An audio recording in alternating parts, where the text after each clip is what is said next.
Olá pessoal, está no ar mais um episódio do Medicatrix Cash. Eu sou Rafael Fernandes, médico integrativo, fundador do Espaço Medicatrix e do Medicatrix Cash, um podcast sobre saúde e bem-estar, medicina integrativa, terapias integrativas e tudo mais sobre saúde e bem-estar. Hoje no programa eu vou falar sobre meditação, um tema que envolve muito a saúde física, mental, emocional. Agradecer a vocês já o feedback que nós tivemos no nosso primeiro episódio, que foi bem bacana aqui junto com a equipe multiprofissional. Nós tivemos a Thay Fernandes na nutrição, o Pedro na psiquiatria e a Mariana naturóloga. Hoje vai ser diferente, tá? Hoje eu vou fazer um programa voltado para meditação em 3 partes. Eu vou começar o programa fazendo uma breve meditação, para você que está aí começando a escutar, a ouvir, pode se procurar um lugar mais tranquilo para você sentar, para você tentar meditar um pouquinho, que a gente vai começar com uma breve meditação. Depois eu vou falar sobre esse conteúdo da meditação. Eu trouxe aqui alguns artigos, alguns estudos sobre a meditação que eu pratico, os benefícios na saúde, e depois também finalizar com outra meditação, tá bem? Você que ainda não conhece, não sabe, o Espaço Medicatrix lançou esse podcast, que é o Medicatrix Cash, e estamos no Spotify, no YouTube, e temos o link em nossa página no Instagram também, que é o Espaço Medicatrix, e estamos gravando os programas e compartilhando nessas redes. Então, você que tem interesse, que gosta de podcast, acesse e siga o canal, deixe sua sugestão. A nossa primeira enquete do gravada, nós vimos que as pessoas têm muito interesse na área da saúde mental. Foi a área mais votada. E nós estamos compilando aí uma equipe boa para vir falar disso aqui da saúde mental. Nosso psiquiatra, psicóloga também, para estar abordando essa questão que foi muito bem votada na nossa primeira enquete de temas, sugestões que vocês mesmos nos sugeriram. Então, quero agradecer a todos vocês que estão aí acompanhando a gente. Os profissionais da equipe Medicatrix, profissionais integrativos, os profissionais da saúde que buscam qualidade aí na prática, né, de uma boa saúde, levando de forma humanizada, integrativa, também aos interagentes, pacientes do Medicatrix, as pessoas aí do podcast, quem está chegando, quem está começando a ouvir podcast, é uma forma de conteúdo muito bacana que a gente está aí se aventurando para deixar um conteúdo e um legado para vocês também. Então, eu sou o Rafael e hoje vamos falar sobre meditação. Convidar vocês para começar, então, com uma breve meditação. Você aí talvez esteja ouvindo no carro, andando de bicicleta ou caminhando pela rua. Não necessariamente precisa fechar os olhos, mantenha-se um pouco mais atento. Mas você que tem a oportunidade de sentar agora em casa, na cama, no sofá, num tapetinho, ou você que já tem esse cantinho de meditação aí, procure agora se aconchegar nesse lugar para a gente iniciar a meditação bem breve, para que esse programa possa fluir com ainda mais atenção e entrega. Vou pedir a vocês que vocês procurem uma posição confortável. A palma das mãos podem ficar sobre o colo. Podemos fechar nossos olhos para diminuir o estímulo visual. Podemos silenciar tudo ao nosso redor: celular, televisão, computador, notificação. Procure uma posição confortável, acerte sua coluna, o seu quadril, suas pernas. Procure se ajeitar, acalmando o corpo e a mente. Relaxe os ombros, a cervical, os músculos da face. Feche os olhos sem forçar os olhos, de forma pacífica. Vamos reduzindo os movimentos corporais, os movimentos da mente, os pensamentos. Vamos colocar nossa mão direita sobre o nosso coração. Podemos sentir os batimentos cardíacos, a frequência cardíaca, o ritmo do corpo. Vamos acalmando o coração, acalmando a mente, acalmando os pensamentos, acalmando os condicionamentos, acalmando os sentimentos. E aqui nesse silêncio, podemos fazer a seguinte pergunta: o que sou eu? Sou eu esse corpo? Sou eu essa mente? Sou eu esses pensamentos? O que sou eu? Essa é uma pergunta que devemos fazer a nós mesmos, nos questionar o que somos e para que somos. E essa pergunta eu vou deixar para responder no final desse programa. Vamos agora levar a mão ao topo da nossa cabeça, a região da moleira quando criança? Ou fontanela? Fontanela significa pequena fonte. É a fonte de contato nossa com o divino, com a energia da Mãe Terra, ou com o próprio divino, ou Deus, o que quer que você acredite. Vamos trazer atenção para esse ponto, além da mente, além dos pensamentos.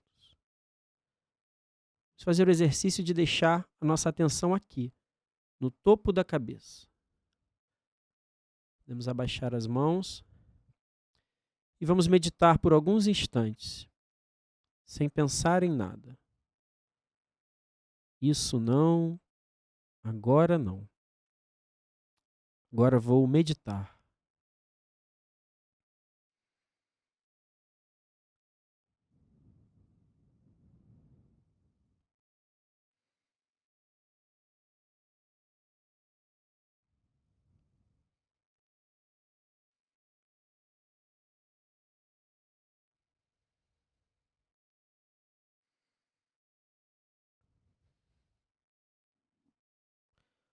Um breve instante de meditação. Podemos abrir nossos olhos e voltar a nossa atenção. Vejam como um simples movimento de relaxamento, de tentar reduzir os pensamentos, movimentos corporais, já trabalham muito bem a nossa atenção e cognição, nos trazendo para o nosso interior, que é a principal proposta desse programa aqui de hoje, que eu vou falar sobre meditação. Eu estava lendo aqui, antes de vir para cá, uma revisão no UpToDate, site de pesquisa científica muito utilizado, né, pela medicina, pelos médicos e profissionais da saúde, sobre uma visão geral da yoga. E a yoga é uma filosofia, pode-se dizer, ou também uma ciência milenar. Estudos mostram que muito antes de Cristo, né, 400 anos de Cristo, já existiam achados de algumas escrituras que se referiam às práticas corporais, os asanas, as respirações, os pranayamas e também o dhyana, que é a meditação, que é o nosso objeto principal hoje aqui que vai ser falado, comentado e que eu pratico mais também. Então, falando de uma visão geral da yoga, eu vou apresentar aqui as indicações clínicas e comprovadas e também vou apresentar para vocês aqui agora um estudo que eu apresentei e apresento desde a época de formado, né, na medicina. Quando eu me formei em medicina, no curso de graduação médica, eu fiz uma pesquisa sobre os benefícios da meditação na área da saúde. Então, eu fiz um estudo com 40 adultos que meditavam. Depois da minha pós-graduação em medicina integrativa, eu também fiz um estudo de meditação na terceira idade, os benefícios da terceira idade. E eu trouxe aqui hoje para vocês alguns estudos que vão mostrar sobre os benefícios clínicos dessa prática de meditação que é a Sahaja Yoga. Então, produção, pedi para vocês botarem aqui a projeção.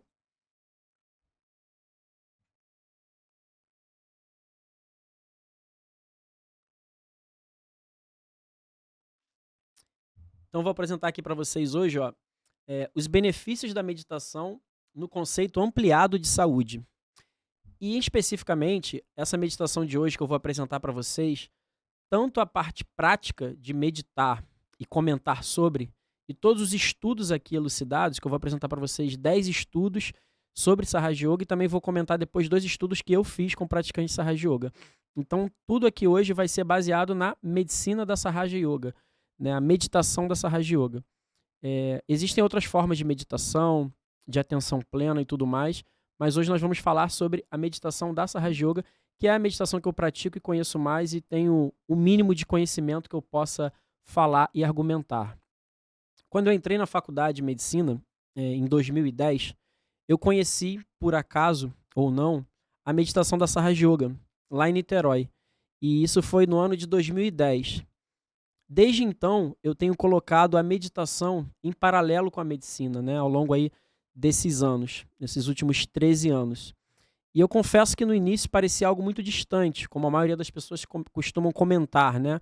Eu não consigo meditar é muito difícil, eu não consigo acalmar minha mente, não é possível, isso não é natural, isso é muito utópico.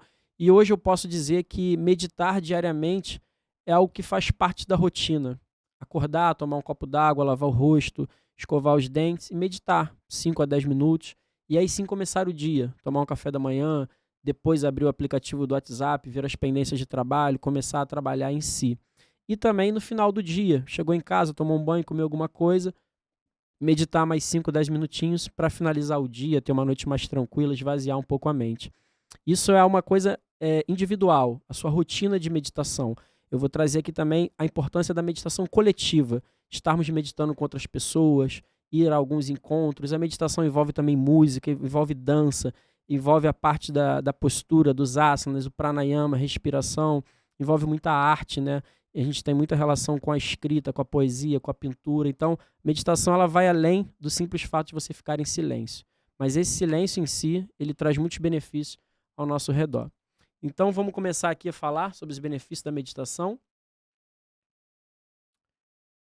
Fazendo uma breve introdução, aqui, esse livro que eu achei sobre medicina integrativa de um professor da UFRJ, ele já elucidava que o interesse pela meditação tem crescido muito nos últimos anos, né? Então, de 10, 20 anos para cá, busca-se muito o entendimento do que é a meditação.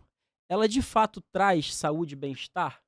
Quais são os benefícios da meditação? Quais são os seus efeitos e benefícios? Isso é que eu vou tentar trazer um pouco para vocês aqui hoje. Então, tem se aumentado muito. Já que tem muito interesse na meditação, tem se aumentado muito também as pesquisas, estudos, para saber de fato se ela funciona ou não, que formas de meditação, principalmente seus efeitos na saúde física e mental. E os benefícios terapêuticos de você aliar uma prática de meditação ao uso de medicamentos, a uma boa alimentação, uma boa hidratação, sono e tudo mais, que eu costumo sempre falar que são os pilares integrativos da saúde, né?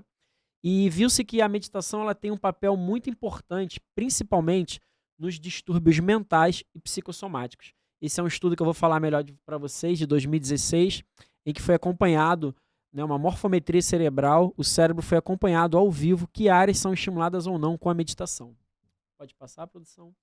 Então, nesse livro aqui, ó, muito antigo, esse livro de 1993, a gente tem aí, né, 30 anos desse livro. Ele foi escrito por um médico indiano, Umesh Rai. Na época, o Umesh ele foi candidato ao Prêmio Nobel de Medicina por essa obra, né? Um dos candidatos. Ele não levou, mas ele foi candidato. Por quê? Porque nesse livro, Ciência Médica Iluminada, ele traz exatamente a descrição do sistema sutil, que eu vou falar para vocês hoje. Ele consegue monitorar pessoas meditando, ele conseguiu monitorar todas as frequências, né, dos sinais vitais. Então ele controlou pressão, ele controlou frequência cardíaca, ele controlou temperatura, frequência respiratória. Ele começou a perceber os efeitos nos sinais vitais com a meditação e também alguns tipos de doenças, né, e comportamento e acompanhamento de alguns pacientes, na verdade praticantes de meditação por alguns anos. Então ele constatou o quê? Que a meditação regular ela melhora o seu sistema imune, ela regula a sua frequência cardíaca, a sua pressão arterial, ela regula a sua produção hormonal, a sua secreção e estoque hormonal. Ou seja, o seu corpo começa a utilizar suas vias hormonais, suas cadeias de anabolismo, catabolismo de forma muito mais integrada, né? Ele também tem uma melhora clínica da dor, principalmente pré e pós-operatório, né? Cicatrização, recuperação.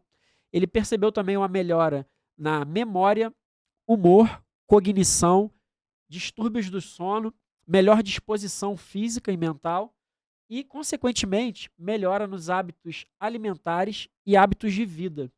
Visto que a pessoa começa a meditar, ela começa a se perceber. Então, ela começa a ter atitudes melhores, escolhas melhores para a sua saúde, que é o que a gente sempre busca aqui abordar de forma integrativa. Trazendo um pouco do contexto histórico, a yoga, como eu falei, ela é uma ciência, uma filosofia milenar, existe aí há muitos anos. E buscando aí umas escrituras muito antigas de Patanjali, cerca de 200, 300, alguns falam até 400 anos antes de Cristo, ele já dizia sobre esse caminho da yoga, esse caminho da integração e da união. A palavra yoga, ela deriva de yud, do sânscrito. O sânscrito, para quem não conhece, ele é uma das primeiras línguas do universo. O sânscrito ele nasceu, ou ele se desenvolveu, a partir de antigos sábios e yogis que meditavam em profundo silêncio, começaram a escutar ruídos ou pequenos sons dos seus próprios chakras. Com isso, eles criaram a primeira língua do universo. Vejam a importância universal do silêncio da meditação para se tornar uma linguagem, que é o sânscrito, que derivou todas as outras línguas do universo. Veio o alemão, veio o inglês, veio todas as outras línguas que a gente conhece hoje, né? Então, o sânscrito é uma língua universal, né? E as escrituras mais antigas, muitas delas estão escritas em sânscrito. E meditação, assim como medicina, deriva de medere, que significa cuidar. Então, cuidar é um autocuidado. Meditar é você se cuidar, é você se colocar em silêncio, se cuidar, se preservar, começar a se observar e poder fazer melhor por você mesmo. É um profundo autoconhecimento, né? Então, nesse contexto histórico, que se refere aí a 400, 300, 200 anos antes de Cristo, Patanjali deixa suas escrituras. Algumas escrituras também trazem os ensinamentos que a yoga ela tem três grandes vertentes ou grandes partes, né? Por exemplo, a parte dos movimentos, né? Que são os asanas. A movimentação do nosso corpo, a movimentação do nosso corpo, ela pode nos trazer mais flexibilidade e até mesmo uma tonificação muscular para que o corpo físico se sinta bem para poder depois meditar. A parte de respiração, por exemplo, se refere aos pranayamas. Se nós temos controle sobre a nossa respiração, depois, sutilmente, teremos controle sobre a nossa meditação, sobre a nossa mente. Então, veja como a gente parte do grosseiro para o mais sutil, que é controlar primeiro o corpo, então, através das posturas, dos asanas, dos movimentos corporais, depois o meio termo, que é a nossa respiração, os pranayamas, e depois a nossa mente e cognição, que é a dhyana, a meditação. Então, antigamente, para você meditar, você passava anos fazendo práticas corporais, anos passando frio, passando fome, sem beber água. Os gurus, os mestres, detinham esse conhecimento e não levavam de forma pacífica ou de forma passiva para os seus discípulos, né? Eles sofriam certas penitências, né? Provações para que, de fato, tivessem a possibilidade de chegar a esse conhecimento. E depois, um controle respiratório para aí depois ter o controle da mente.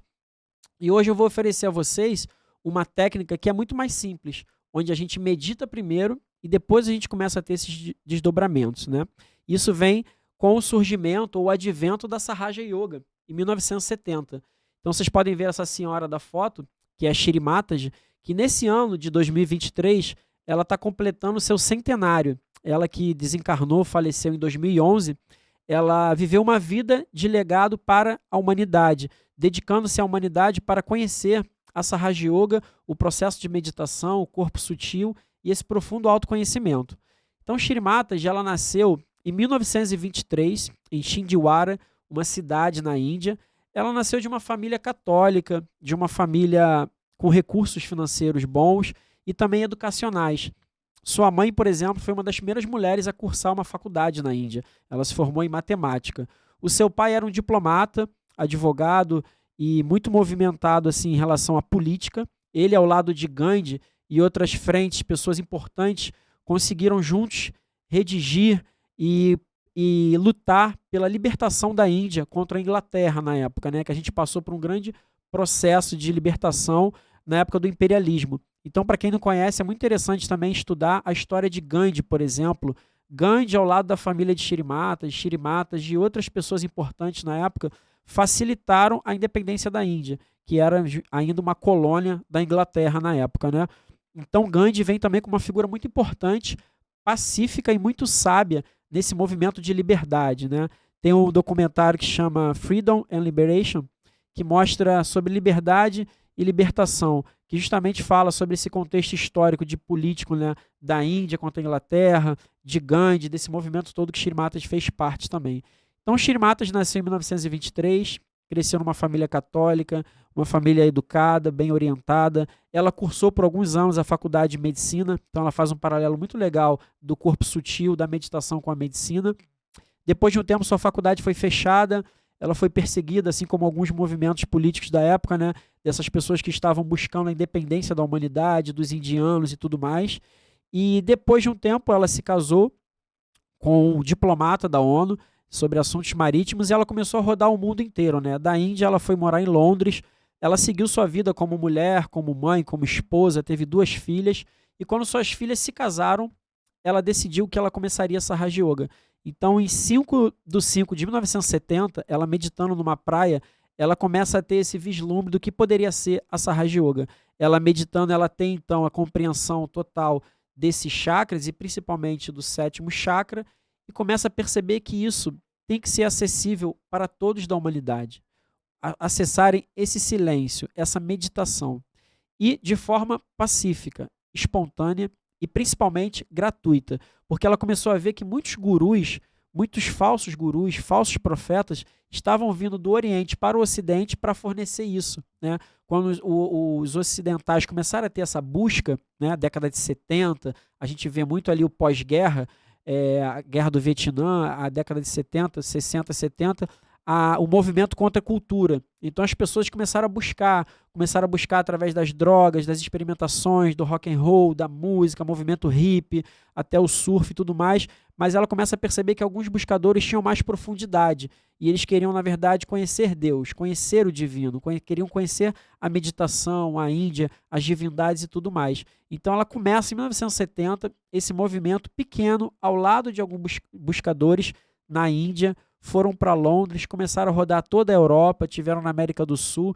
e hoje a gente tem essa Raja Yoga em mais de 150 países pelo mundo, sempre de forma gratuita, pacífica e espontânea, né? Então, esse foi um pouco do contexto histórico da yoga em si, que é uma filosofia milenar, e como essa Raja Yoga se enquadrou, entrou nesse cenário aí mais moderno, né? Shrimatas diz que essa meditação é uma meditação da era metamoderna, do movimento tão rápido que vivemos hoje, né? Um celular, estou aqui hoje gravando um podcast num estúdio, então imagina a diferença, né? De quem vivia em 1970 buscar a meditação e hoje em 2023, né? Hoje vocês podem acessar um celular, a gente tem meditação lá no YouTube, esse próprio podcast, vocês podem entrar num site, no aplicativo, então tem muitas formas de meditar. Então agora eu vou apresentar alguns artigos para vocês que elucidam justamente os benefícios da meditação na saúde. Esses estudos foram feitos por profissionais da área da saúde, praticantes da Sahaja Yoga. Esse primeiro artigo, por exemplo, ele mostra de forma neurobiológica como que a meditação, colocando a sua mente, os seus neurônios, seu sistema nervoso em silêncio, consegue modular parte do seu corpo para quê? Para que você possa ter relaxamento, redução do estresse, maior concentração e estabilidade psicopatológica para aqueles que sofrem de alguma doença de saúde mental. Imagina, o mundo vive hoje uma grande ansiedade, né? Muito se fala em burnout. Umas pessoas têm uma bipolaridade, outras têm uma síndrome do pânico, medo de algo aconteça, outras pessoas têm fobia, outras pessoas têm ira, estresse. Então, tudo isso é um desequilíbrio psicopatológico. Então, a meditação ela pode vir como algo para equilibrar essa pessoa, para que ela tenha menos gatilhos e menos descompensação do seu quadro de saúde mental, né? Então, esse estudo mostra, através de medidas autônomas e endócrinas relacionadas ao estresse, dosando liberação de diversas serotoninas, endorfinas, cortisol, para ver até que ponto a meditação consegue regular ou diminuir essa liberação desses neurotransmissores e até metabólitos endócrinos que podem desencadear o estresse, desequilíbrio psicopatológico e tudo mais. Então, um estudo feito pela Katia Rubia em 2009 que mostra esses benefícios. Pode passar, produção? Esse outro estudo aqui, e eu sou até assim digno de falar e perceber isso, que são os benefícios da meditação na asma. Eu, quando criança, sofria muito de asma, bronquite, crises asmáticas, e a medicina chinesa, ela fala que para você curar uma criança do pulmão, de alergia e tudo mais, você tem até que tirar ela do ambiente familiar. Por quê? A asma está intimamente relacionada ao nosso chakra cardíaco, né? Então, uma criança, ela fica com o coração em desequilíbrio, que consequentemente cai a sua imunidade, quando o ambiente familiar não está seguro, quando tem conflito entre pai e mãe, conflito perto do seu bairro, na sua cidade, tudo que gera insegurança na criança vai favorecer mais os quadros de asma. É lógico que existe a questão genética, questões do meio, né? Agentes alergênicos e químicos, qual que é a alimentação da criança, qual o meio que ela vive, se tem poeira, se tem gato, se tem animal, enfim. Mas a insegurança também no lar, relação pai e mãe, também acaba desequilibrando muito essa questão do chakra cardíaco, que faz vasoconstrição nos nossos brônquios e vasos pulmonares, que impedem a nossa respiração. Por isso que a gente fica com aquela respiração, né, de chiado do gato, ou sibilo, né, fica sibilando. Então a meditação, esse estudo aqui de 2012, ele mostrou o quê? Que essa Raja Yoga ela consegue moderar aí as crises de asma, consegue ajudar. Por quê? O resultado mostrou que pessoas meditando, eles tiveram menos crises de asma e a meditação ela favoreceu menos uso de medicamento. Com o ritmo regular de meditação, essas pessoas precisaram usar menos corticoides, né, os esteroides, e agonistas beta-2.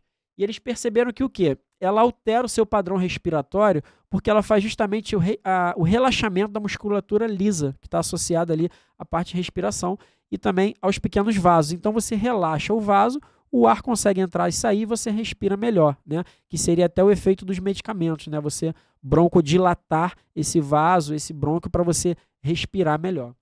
Pode passar? Esse outro artigo, ele mostra sobre o controle da epilepsia.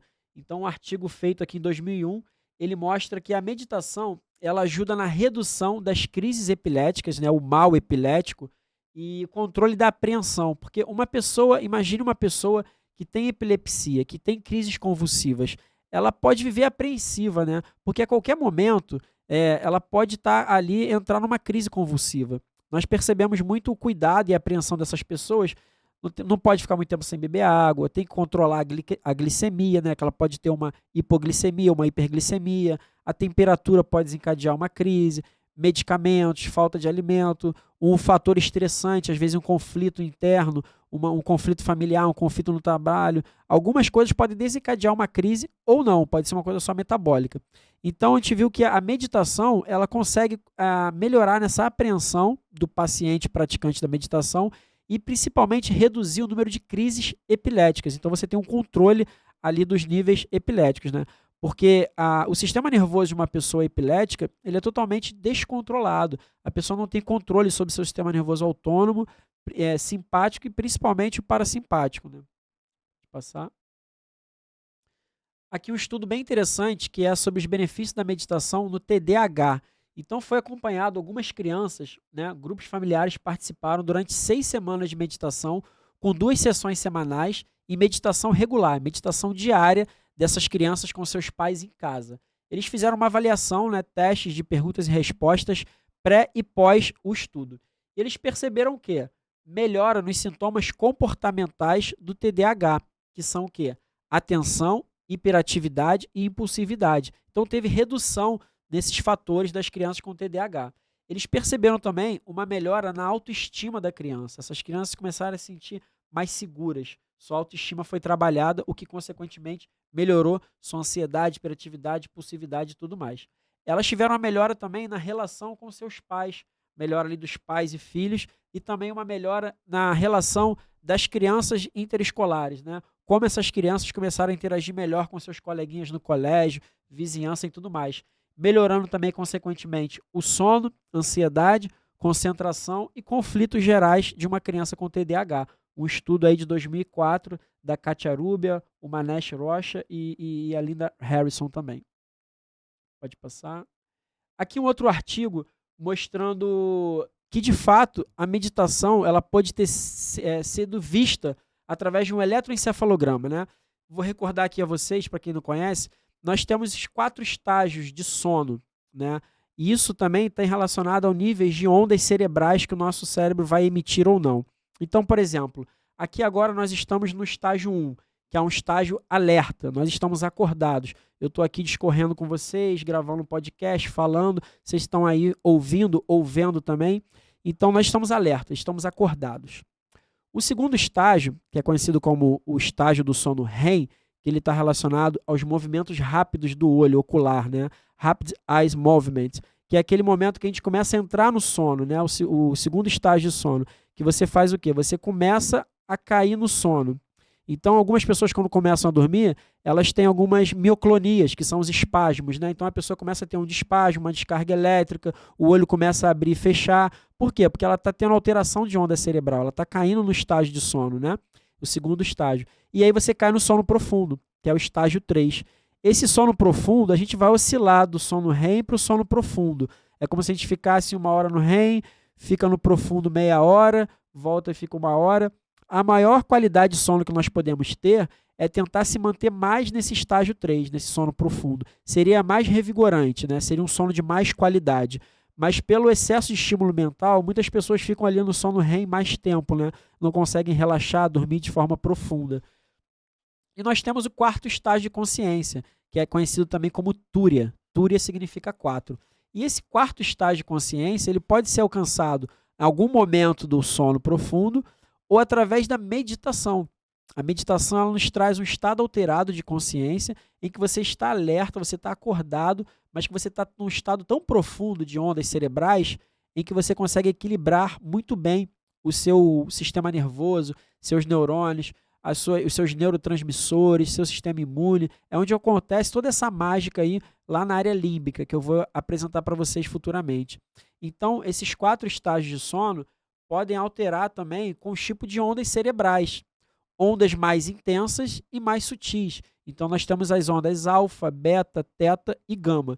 E esse estudo aqui, através de um eletroencefalograma, que são colocados eletrodos na cabeça, eles perceberam as pessoas dormindo, as pessoas meditando e as pessoas sendo estimuladas. Eles perceberam, então, que houve oscilações de ondas, né? Alfa e teta. Então, na nossa região aqui, por exemplo, córtex pré-frontal, que é onde a gente tá muito bem orientado, né? Eu sei fazer uma escolha.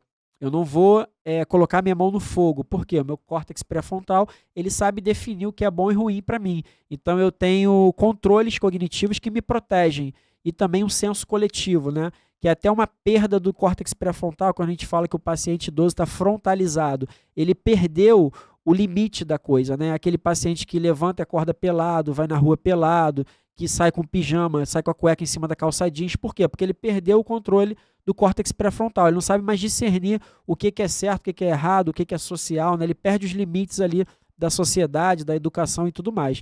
Então, nosso córtex pré-frontal, ele é muito estimulado, com ondas intensas, alfa, beta, está sempre acordado, sempre alerta. Então, a gente percebeu que com a meditação, houve uma alteração desses tipos de ondas, vieram ondas mais sutis, alfa, e outras áreas também do corpo, do cérebro foram estimuladas. E o que acontece quando essas ondas mais sutis vêm até o nosso sistema nervoso e conseguem controlar melhor a nossa mente? A gente consegue ter o quê? Melhor orientação. Nós nos tornamos pessoas mais orientadas, mais calmas, mais tranquilas, que eu acho que é um grande boom que a gente está tendo hoje em dia, né? As pessoas se mostram muito desorientadas, atravessam a rua com o celular na mão, são atropeladas, dirigem com o celular na mão, batem no carro da frente no trânsito, perdem as coisas, esquecem as coisas. Por quê? Por falta dessa orientação, o excesso de estímulo pré-frontal. Celular na mão, slogan, buzina, carro, televisão, muita informação, as redes sociais, muita notificação. Então a gente acaba estimulando muito essa mente e não consegue reduzir. Mas com a meditação nós vimos que sim, que a gente consegue essa orientação, a gente consegue uma melhora na atenção, a gente consegue uma melhora na memória, no processo afetivo e no processo cognitivo. Aqui o processo afetivo, a gente está muito relacionado à compaixão, ao ato de você ver no outro aquilo que você gostaria de forma positiva e também sentir uma coisa ruim em você. Então é você ter compaixão que você não gostaria que aquilo acontecesse com você e que algo de bom também acontecesse com o próximo. Então você começa a criar laços afetivos com menos interesse, né? Mais sutis, mais verdadeiros. Seria a compaixão, o amor próprio ou o amor universal que a gente tanto busca, que levaria a paz na humanidade, né? E principalmente o processo cognitivo. Então a nossa cognição, ela se torna aí talvez mais afiada, mais lapidada, mais sustentada, né? O que a gente busca com a meditação, uma atenção mais sustentada. Então esse estudo aí de 2001 mostra, né, a investigação em meditação através do eletroencefalograma, mostrando as áreas de atuação e as alterações de ondas cerebrais. Pode passar?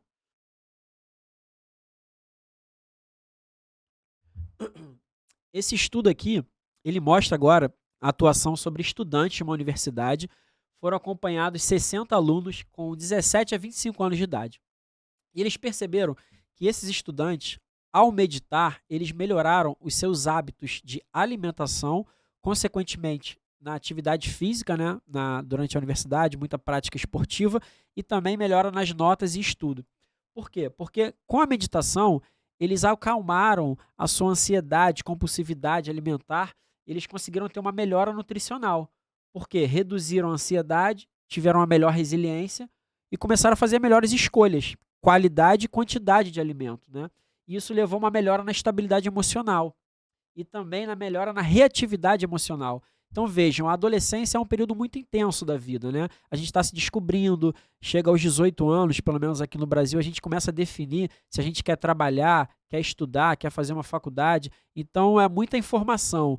Tem a puberdade, tá um boom de sexualidade, muitos hormônios à flor da pele. Você quer trabalhar, quer ganhar dinheiro, quer ter sua independência, quer estudar, quer sair de casa, não aguenta mais morar com os pais. Então é muita informação. A adolescência é um período muito intenso na nossa vida e que vai aí dos 17 até os 25, né? A gente sabe que hoje em dia aqueles que têm condição saem de casa com 30 anos de idade, após se formar ou não.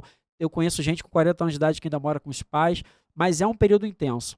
Então isso gera o quê? Ansiedade, compulsividade, a gente quer tudo na hora, né? Não consegue ouvir os mais velhos, não consegue ouvir nada disso. Então a meditação ela trouxe essa melhora na reatividade, né? A gente fala que o jovem ele é muito reativo, né? A mente é muito reativa, né? Ele não quer aceitar o que o mais velho, um conselho, ou as pessoas já querem dizer para ele. Aquela verdade já está estabelecida, é sempre desafiadora, né? Eu acho que não, eu vou lá, eu posso, eu consigo, eu quero. Então a gente tem muito essa questão da reatividade emocional e também a estabilidade, porque é um momento de aceitação social, né? Aquele jovem ele quer ser aceito na sociedade, às vezes está vivendo um grande amor, um primeiro amor, então existe muito desequilíbrio emocional. Nós temos visto que jovens cada vez mais estão ficando ansiosos, depressivos, com burnout, síndrome do pânico, justamente por quê? Por esse período tão delicado que é a juventude e a adolescência. Pode passar. Um outro artigo agora falando aí sobre a parte cardiovascular. Então, a meditação, ela traz benefícios, né, que eu até comentei no começo aqui do programa, porque ela consegue ter o quê? O melhor controle da frequência cardíaca e, consequentemente, a pressão arterial. No livro Ciência Médica Iluminada, o Mash Ryan, ele fala disso. Então, a meditação ela tem um impacto ali no quê? No seu sistema nervoso autônomo. Autônomo vem de auto, que é automático. Eu não preciso ficar para o meu coração, bate aí, bate a 80 por minuto, bate a 60 por minuto, agora acelera que eu vou correr. Ele é automático, ele entende a minha demanda de fluxo sanguíneo, de oxigenação, e ele aumenta se eu começar a correr. Se eu vou dormir, ele abaixa. Então o coração ele é alterado de acordo com a minha demanda mental e física. Muitas pessoas quando se estressam, elas percebem o quê? Que a frequência cardíaca eleva, a pressão eleva, a glicose eleva, tudo eleva. Por quê? Porque o seu corpo está sendo estressado, né? Antigamente era o luta ou fuga, é o tigre na selva correndo atrás de você, o dinossauro. Hoje em dia é o boleto, é o assaltante, é a pessoa reclamando, é o seu chefe. Então tem muitos agentes estressores. Nós somos o tempo todo estressados e estimulados. Isso aumenta a frequência cardíaca, aumenta a pressão, aumenta a glicose, aumenta a cortisol, aumenta a adrenalina, tudo isso que eu falei aqui agora. Então com a meditação, a gente tem uma melhora desse sistema nervoso autônomo. A gente coloca ele no automático, coloca ele em silêncio e começa, não, calma aí. Vamos controlar melhor a pressão, vamos controlar melhor a frequência cardíaca, respira melhor, segura a urina, segura as fezes, vamos para a digestão. Ele consegue regular melhor o funcionamento dos órgãos e do corpo, que é de forma autônoma, né, de forma automática. E também sobre o sistema simpático. O simpático é aquilo que simpatiza comigo. Então eu quero pegar essa caneca aqui do Medicatrix Cash. Eu pego a caneca porque eu estou pedindo para pegar. Mas eu não estou falando para o meu corpo, digere essa água aí que eu acabei de beber. Não, é automático, né? Imagina eu comandar aqui bilhões de substâncias químicas no meu corpo, funcionamentos, toda a fisiologia do meu corpo, né? Então, grande parte dela é automática, é pelo autônomo. E aí eu questiono, por que não colocarmos a nossa mente também no sistema autônomo, né? Que é a busca da meditação. Você colocar a sua mente num processo também autônomo, num processo passivo, num processo leve. Isso traz muitos benefícios para a nossa mente, mas a nossa mente está sempre reativa, querendo tomar conta, né? O ego vem para, não, vou fazer assim, vou fazer assado, isso está errado. Então essa mente atrapalha uma melhor performance da nossa mente, cognição, memória, atenção e tudo mais. Mas com a meditação nós vimos que o quê? Teve melhora no sistema simpático e parasimpático, melhor hiperativação, intervalo QT. A gente, ao avaliar um eletrocardiograma, a gente percebe que se uma frequência cardíaca não está no ritmo sinusal, que é o ritmo ideal, normal do coração, da sua frequência cardíaca, ela pode entrar em arritmia, ela pode ter intervalos, né, entre os tipos de ondas ali no eletroencefalograma que vão mostrar que seu coração não está batendo direito. Ou ele está batendo muito rápido, ou ele está batendo atrasado, ou ele está batendo fora do ritmo. tudo isso pode ser melhor controlado com a meditação. Não dizendo aqui que a meditação vai controlar, que vai curar uma arritmia, tá? Longe da meditação fazer isso. Mas que ela pode prevenir e ser um coadjuvante, sim. Reduziu também síndromes coronarianas agudas, que é o quê? O seu vaso lá, pequeno vaso no coração ou próximo do coração, entope, por quê? Excesso de carboidratos, glicose, açúcar, colesterol, aquela placa ali, aquele ateroma, entope o vaso fecha, você gera o quê? Uma isquemia, o sangue não consegue chegar onde tem que chegar. E aí ele não chega, ele fica isquêmico, não chega sangue, não chega oxigênio, o vaso morre, né? Você tem o quê? Um infarto. Você pode ter um infarto agudo do miocárdio, né? Que é um infarto do coração. Ou você pode ter uma isquemia cerebral, não chega sangue, nutrientes, oxigênio. No cérebro você tem uma isquemia cerebral, um AVC isquêmico. Então, é um entupimento desses vasos, o que pode chegar no coração, que é uma síndrome coronariana, ali se pegar os vasos coronários. Eventos arrítmicos. Então, por que uma pessoa entra em arritmia do nada? Se o coração ele é automático, é autônomo, por que às vezes a pessoa perde esse descompasso, né? Ela fica em arritmia, né? E como que volta, né? Tem medicamentos, mas também tem um controle, né? Tem até alguns casos que tipos de taquicardia que a gente faz manobra vasovagal, a gente consegue reduzir aqui tocando o seio carotídeo que reduz o batimento cardíaco. Então, a gente consegue melhorar esse evento arrítmico, né? Que é fora do ritmo, batimento cardíaco. Então, a gente controla o ritmo cardíaco, consequentemente melhorando a frequência cardíaca e a pressão arterial. Um estudo aí de 2011 mostrando os benefícios da meditação nas arritmias cardíacas. Pode passar. Aqui a meditação como um objeto muito fundamental na relação da depressão. Então, a depressão está relacionada ao humor deprimido. A gente tem uma taxa ali mínima basal de diversos neurotransmissores que vão nos deixar felizes ou não. Dopamina, serotonina, endorfinas. E cada um vai ter aquilo que faz você feliz ou não, né? E por diversas vezes na vida, nós podemos estar com essas substâncias, neurotransmissores em baixa. Por quê? Porque eu estou tendo mais eventos tristes e negativos do que positivos na vida, né? Então a gente vê muito essa questão da depressão, o manejo de diversas formas, o manejo interdisciplinar. Hidratação, alimentação, atividade física, sono, carga horária de trabalho, relações com a família, relação com amigos, sexualidade, espiritualidade. Muitos pilares vão atrapalhar ou não na sua questão da saúde mental relacionada ao humor. Então, muitas vezes, a pessoa se mostra com o quê? Com humor deprimido, que é a depressão. E a meditação surge com um papel bem legal na parte da depressão. Por quê? Porque a gente consegue ter a melhora cognitiva nas principais funções que estão deprimidas no humor deprimido, que é o quê? A memória, atenção e vigilância. Então, uma pessoa que está depressiva, principalmente o idoso, parece até que está com perda cognitiva. O idoso deprimido, às vezes, ele configura uma síndrome demencial, que pode ser até melhorada se você tratar a depressão. Então, a gente vê aqui que a memória, a atenção e vigilância é manejado de forma boa. Isso você pode também estar trabalhando com medicamentos ali, inibidores de recaptação de serotonina, outros tipos de medicamentos que podem ajudar na depressão, mas a meditação como um papel aí coadjuvante muito bom na depressão. Pode passar? Pode passar aí, produção. Aqui um estudo legal também para mulheres na perimenopausa, né? Esse período aí muito importante, que a menopausa para as mulheres é considerada a sua última menstruação. Quando você tem uma menstruação e fica 1 ano sem menstruar, a gente diz que aquela última menstruação foi a sua menopausa, né? Então, quando ela está chegando a esse período de menopausa, a menstruação fica irregular. Menstrua com 3 meses, depois com 6 meses, 1 mês, fica uma coisa irregular, né? Que é esse período que a gente chama de climatério, onde a mulher começa a ter suas alterações hormonais e em breve vai parar de menstruar. Então, o intervalo de 1 ano sem menstruar é considerado a menopausa, a última menstruação da mulher. Só que nesse período de climatério, nós temos alguns sintomas conhecidos, né? Que são aqueles calores, o fogacho, perda de memória, irritabilidade, desânimo. Algumas pessoas têm ganho de peso, começam a engordar, começam a ficar desanimada, começam a comer compulsivamente. Enfim, é um grande momento ali na vida da mulher em que a meditação pode ajudar, né? Então nós vemos o quê? Que os sintomas agravados, como eu falei, as ondas de calor do sistema vasomotores, começam a ter redução. Então, esse estudo feito por 8 semanas, meditando 2 vezes por semana e cada uma meditando de forma regular, né, a meditação diária ali na rotina. eles perceberam o quê? Que tiveram melhoras nas ondas de calor, nos fogachos, né, nesses sintomas vasomotores, e também melhora da depressão, como eu falei, que acaba deprimindo toda a parte hormonal e também da saúde mental da mulher algumas vezes. Então, um estudo aí de 2007 mostrando os benefícios da meditação no período do climatério, perimenopausa.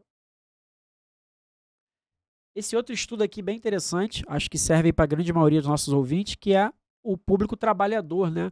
Nós que trabalhamos aí 40 horas semanais, trabalha extra no final de semana, nós estamos sempre submetidos a estresse. Então esse estudo, ele foi feito com 178 trabalhadores, que trabalham ali no período integral, né? Período de 8 horas por dia, durante 8 semanas. E eles fizeram o quê? Eles pegaram um grupo controle, trabalhadores não fizeram nenhum tipo de prática.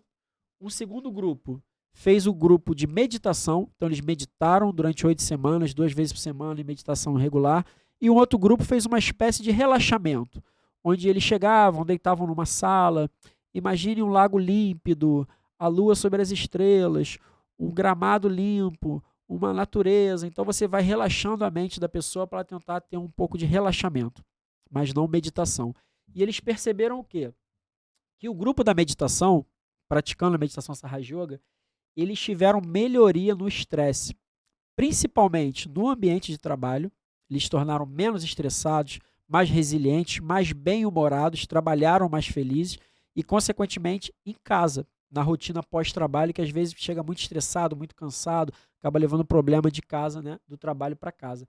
Então, esse estudo bem legal, feito em 2011, mostra que como a meditação pode ajudar no seu dia a dia, na sua rotina, no seu trabalho, nos seus hábitos de vida.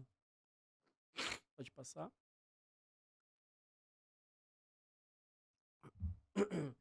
Então, esses estudos foram para ilustrar, mostrar como que a meditação da Sahaja Yoga tem seus benefícios.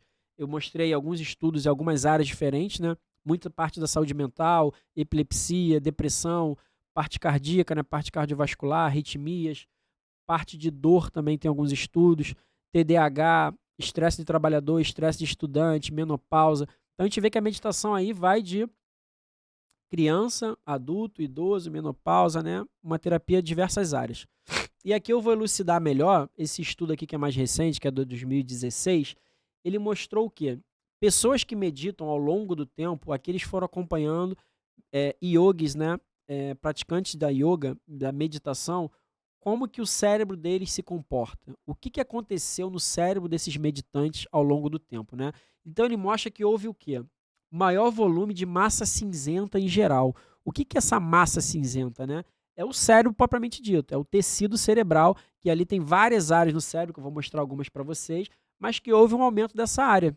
Assim como a gente malha um bíceps e tem um aumento, né, uma hipertrofia do músculo, se a gente medita, se a gente lê, se a gente estuda, se a gente trabalha, a gente está ativando ali a massa cerebral e áreas da cognição. Por isso que a gente fala quando o idoso tem uma síndrome demencial, está ficando demenciado, né, um Alzheimer, perda de memória, ele tem o quê? Uma atrofia dessas áreas, algumas vezes, né? E muitas das vezes, quando está já numa demência avançada, a gente vê no exame de imagem, né, numa tomografia, numa ressonância, justamente ali a área bem hipotrofiada, né? Os sulcos ali estão bem evidentes, ali, áreas bem perdidas de massa cinzenta. E com a meditação é o contrário, a gente vê que essa massa aumenta, ou seja, você tem uma melhor reserva cognitiva, né? Então você tem um alargamento regionais de algumas áreas e alargamento de áreas corticais e subcorticais. Pode passar? Aqui para ilustrar como foi feito esse estudo, né? Um estudo aí da Kátia Rubia, o José Barros e o Sueiro, são alguns médicos, alguns são profissionais da área da saúde lá de Barcelona e da Europa. Então eles mostraram nesse estudo de 2016 o aumento da matéria cinzenta associada à meditação em praticantes de meditação Sahaja Yoga a longo prazo. Então foi um estudo feito com pessoas que meditam já há algum tempo, né? Então uma morfometria cerebral. A pessoa meditando, alguns eletrodos e equipamentos começaram a ver as áreas que de fato são estimuladas pelo cérebro, que áreas estão ativadas, que tipo de onda cerebral está acontecendo ali, o que está acontecendo ali e o que essas áreas estão relacionadas. Então essas áreas mostraram o quê? Que os praticantes da meditação Sahaja Yoga têm o maior volume cinzento cerebral. Esse estudo foi feito com eletroencefalograma e eles perceberam o quê? O aumento de atividades em de ondas alfa e teta em região parietal e frontal, né? E você tem o quê? Principalmente onda teta, que é a onda aí cerebral mais sutil, na área límbica. Eu vou falar para vocês ali, vou mostrar a área límbica. A área límbica do cérebro, esse nome límbico vem um pouco de lambida, né? De lambda, né? Que é uma curva, né? E também vem de limbo, que é um vazio. Por quê? Se a gente olhar o cérebro, na próxima eu vou mostrar ali para vocês, ele parece uma luva de boxe. E lá dentro do cérebro existe uma área que é meio que um limbo, é meio que um vazio, é meio que essa curvatura e faz essa lambida, a área límbica. E essa área é onde se acredita que seja a central de comando quando a gente está meditando. Quando a gente medita, quando a gente fica em silêncio profundo, a área límbica ela é ativada e é como se ela controlasse todo o nosso sistema nervoso, todo o cérebro, para melhor potencializar ele, a melhor performance dele, a melhor liberação, produção e estoque de dopamina, serotonina, endorfinas, de hormônios, da parte fisiológica, da parte imunológica. Então há um reset geral ali e ela consegue equilibrar ali, né, equalizar todas as partes do cérebro, né? Então essa área límbica aí é o nosso ponto ali principal da central de comando. Aumento das atividades frontoparietais e neuroplasticidade.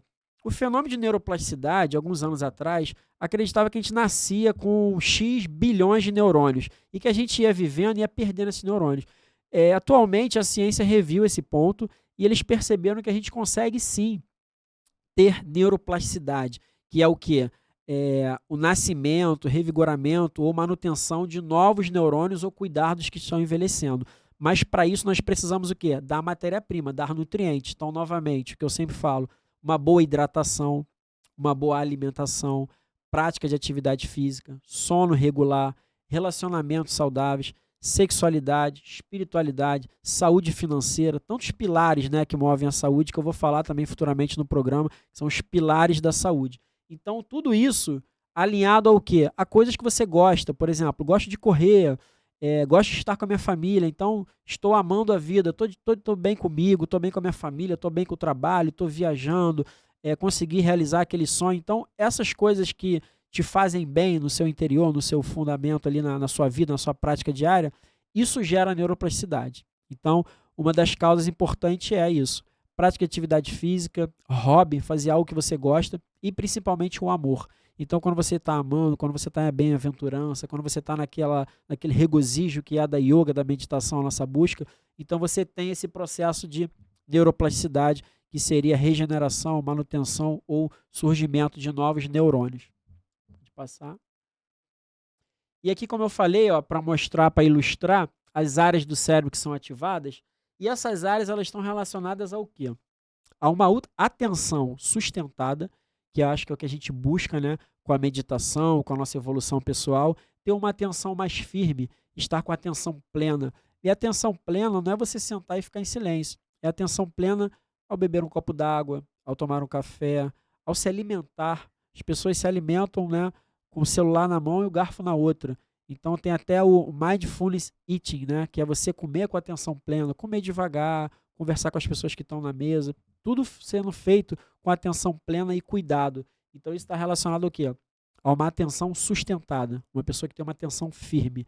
E você vê que as grandes empresas hoje em dia, né, os CEOs, os grandes empreendedores, eles buscam estar com pessoas assim. A gente vê aí a maioria de grandes empresas, né, pessoas do Oriente. Tem o indiano, tem o chinês, tem o japonês. Por quê? Porque tradicionalmente são pessoas que têm atenção muito firme, atenção muito sustentada.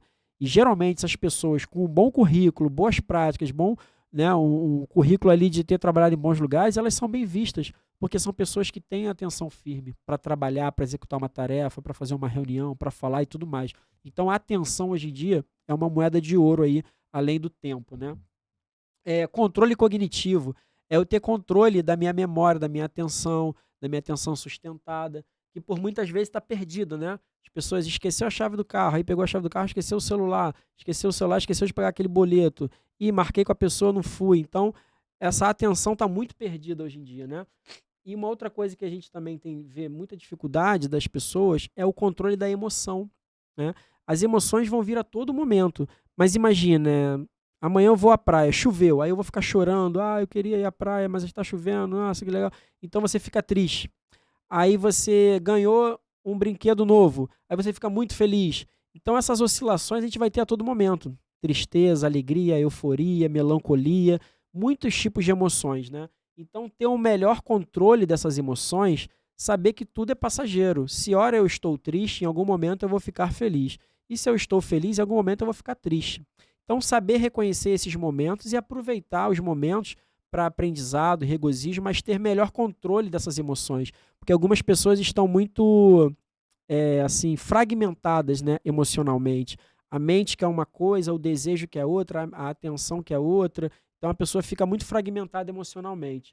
E uma emoção, ela também está relacionada, hoje em dia, à inteligência emocional. São pessoas que sabem lidar com as suas emoções, sabem expressar suas emoções e sabem impor limites a ela. Então isso também é muito bem visto no mundo de hoje, né? No mundo corporativo, na saúde também, porque você acaba sofrendo com as suas emoções se não tiver controle delas.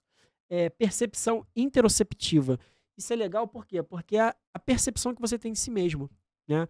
Tô com uma dor no peito, meu coração acelerou. Tô com uma dor de barriga, tô com uma dor no joelho. Você começa a perceber o que está acontecendo com o seu corpo.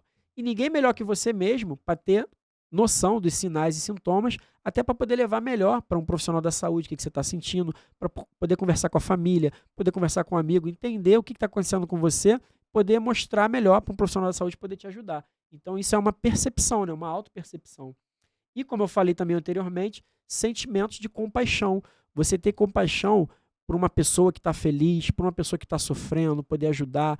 Então, esse sentimento é algo que está muito relacionado, acho que, à evolução humana, né? Esse senso de coletividade, de compaixão, de humanidade. Pode passar. E aqui, vou apresentar a vocês agora o nosso corpo sutil. Eu coloquei aqui a referência do livro do Umesh Rai, que é o Ciência Médica Iluminada, de 93, como eu falei no começo do programa, que foi candidato ao Prêmio Nobel na época.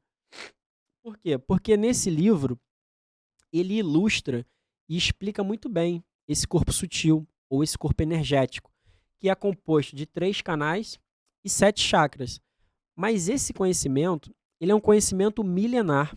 Se a gente buscar nas escrituras, né, nos Vedas, né, nos Upanishads, nas próprias escrituras de Patanjali, eles já se referiam ao corpo sutil, aos chakras e aos canais de energia.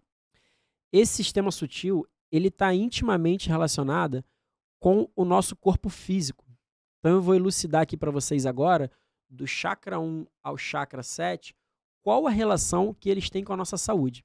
Então vocês podem perceber aqui, ó, que existem estrelinhas ou lótus, né, que são os chakras ao redor do nosso corpo.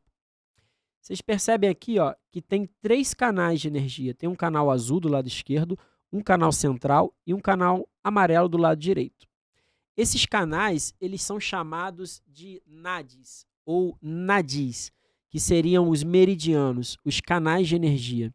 Do lado esquerdo, eu tenho um canal que está relacionado ao meu passado. Do lado direito, eu tenho um canal que está relacionado ao meu futuro. O lado esquerdo ele é feminino, o lado direito ele é masculino. O lado esquerdo ele é frio, o lado direito ele é quente. A lua, o sol. Então vocês veem a complementariedade, né? Como o símbolo do yin yang, onde se complementa, né? No ápice do dia, chega o pôr do sol maravilhoso, aquele sol lindo, o céu vermelho, laranja, escurecendo, e vem a noite. A lua com as estrelas. Então eles se complementam. Eles abaixam a cabeça para que o outro, né, dê sequência, dia e noite. E dentro de nós existe isso. Dentro de nós existe esses canais de energia que vão o tempo todo estar nos estimulando e nos equilibrando. Então o canal esquerdo, por exemplo, como ele é um canal feminino, é um canal emotivo, é um canal do passado, ele pode nos trazer um pouco de melancolia, um pouco de emoções do passado, memórias do passado, pensamentos do passado, culpa, remorso, nostalgia e tudo mais. Mas ele também tem uma qualidade, porque ele pode nos trazer o puro desejo. Qual é o seu puro e único desejo? Eu acho que o desejo maior que nós podemos ter é o desejo de nossa evolução espiritual, o desejo de o nosso desenvolvimento pessoal. Você, como pessoa, se tornar uma pessoa melhor, saber quem você é, ser melhor na sua família, na sua sociedade, no seu trabalho, na sua empresa, onde quer que você esteja. Eu acho que esse é um desejo muito puro, né? Além dos desejos materiais que cada um tem aí de forma individual. Então, esse canal é o puro desejo. E o canal direito, que é um canal masculino, que é um canal racional, que é o canal do pensamento, é o canal do faz e acontece, da ação, do futuro, de projeção, nos leva para frente, que é o sol, é quente, ele vai fazer o quê? Ele vai, às vezes, nos trazer muito pensamento do futuro. Então, pode gerar uma ansiedade, um burnout, uma síndrome do pânico, um medo do que vai acontecer, uma fobia. Então, a pessoa está sempre ali muito agitada, né? Mas ele também tem uma qualidade. E a qualidade dele é a pura ação e atenção. Se ele faz e acontece, o ideal é que ele faça o quê? Coisas boas e coisas com atenção. Então, é a atenção e a ação. Quando eu uno o meu desejo a uma ação, eu consigo fazer acontecer, né? Não adianta eu só desejar. Eu quero meditar. Se eu não sentar para meditar e começar a meditar, eu não vou meditar. Ou imagina se eu só quero meditar e estou em pé na fila do banco e quero meditar. Você está só querendo, mas não está tendo um desejo profundo, que é o quê? De sentar, de se colocar em meditação e tudo mais. Então, para tudo que a gente faça na vida, principalmente na meditação, a gente tem que ter o puro desejo relacionado à pura ação ou atenção. Quando unimos a ação com o desejo, conseguimos concretizar algo. E aí a gente entrelaça o desejo, a ação e chega no canal do meio, que é o canal do momento presente, o canal da yoga, o canal da evolução, o canal da bem-aventurança. E eu vou falar para vocês como que esses canais estão relacionados aos nossos chakras. Vocês percebam aqui, ó.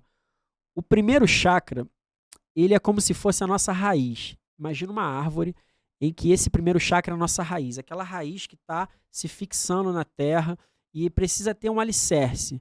É como se fosse a história dos três porquinhos, uma casa de palha, madeira ou alvenaria. Qual que vai sustentar numa ventania, numa chuva, numa tempestade? É a alvenaria, não é? Então a gente precisa consolidar primeiro a nossa raiz, a nossa base, a nossa pedra fundamentada ali, o alicerce de uma casa, né? A fundação da casa. Então esse chakra, o Muladhara, ele é o quê? Ele é a raiz, ele é a sustentação. Ele está ali na base do nosso osso sacro. Quando a gente senta no gramado, senta na praia, senta aqui na cadeira onde eu estou sentado agora, eu estou sentado sobre o Muladhara, porque ele é a minha raiz, ele é a minha base. E ele está relacionado ao quê? Ele está relacionado principalmente às funções fisiológicas de excreção. Ele está relacionado à excreção de urina, à excreção de fezes. Ele está relacionado à sexualidade, ele que vai codificar os nossos genes, homem e mulher, para gerar um novo ser. Ele está relacionado ao nosso equilíbrio, como eu ando, né? Como eu deambulo, a minha marcha, porque ele tem um pita, que é um ponto no cérebro, lá no meu cerebelo, que nos dá o equilíbrio. Então ele está relacionado com essas coisas.